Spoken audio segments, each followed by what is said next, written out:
wrong, mate. I'm not buying it purely for growth, that's for sure.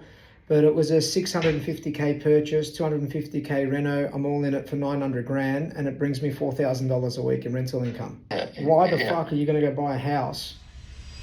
Like, congratulations on your journey and what you've done, mate. Look, you guys have killed it. So it's thanks, mate. Yeah, admire what you're doing. It's yeah, I've been looking for ages. I was actually looking at Henderson. Oh yeah, Henderson. yeah. Like, you know, that YAM strategy. So your post you did when you called him out, and that's when I started looking into what you guys were doing, and I was like, okay, this shit makes sense. You know, thanks, man. You know, multifamily.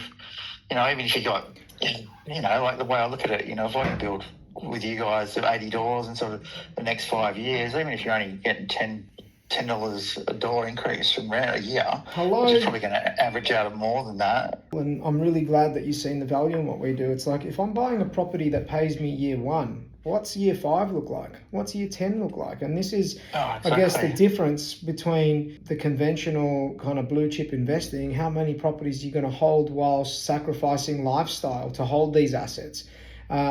To some extent, I'm gonna go out there and say it, because I don't not believe in the strategy. But you know, if you're a high income earner like yourself and you can afford the negative gearing, and there was benefit to write off the losses against your taxable income, sure, diversify your portfolio.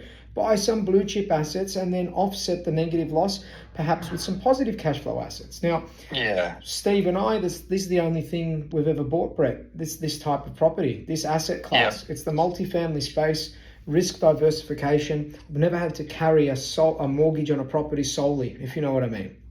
Yeah, for sure. You know, I bought a 17 unit or 17 studio property with a pub and a commercial tenancy. It was a yoga studio downstairs. You know, regional New South Wales. Don't get me wrong, mate. I'm not buying it purely for growth, that's for sure. But it was a 650K purchase, 250K reno. I'm all in it for 900 grand, and it brings me $4,000 a week in rental income. Yeah, that's at full occupancy. Yeah. There's a 30% rental yield, fully leveraged at the bank. If I were to redraw on that now and pull out my equity, because it was a cash purchase, if I was 100% financed on 900K, that'll make me at full occupancy 80 grand, 80, 90 grand a year. But why the fuck are you going to go buy a house and be out of pocket 80 grand a year? You know, especially depending if where you're looking. But I've got a client that's been with us for probably 3, maybe 4 years now. He was making $1 million a year. He said to us, I want to replace my income with passive income. He now owns 124 units. His net passive income's around 600K a year. Yeah, well, that's what I want to get to, mate. 124 doors. Yeah, well, that's where I want to get to, mate. That's the goal.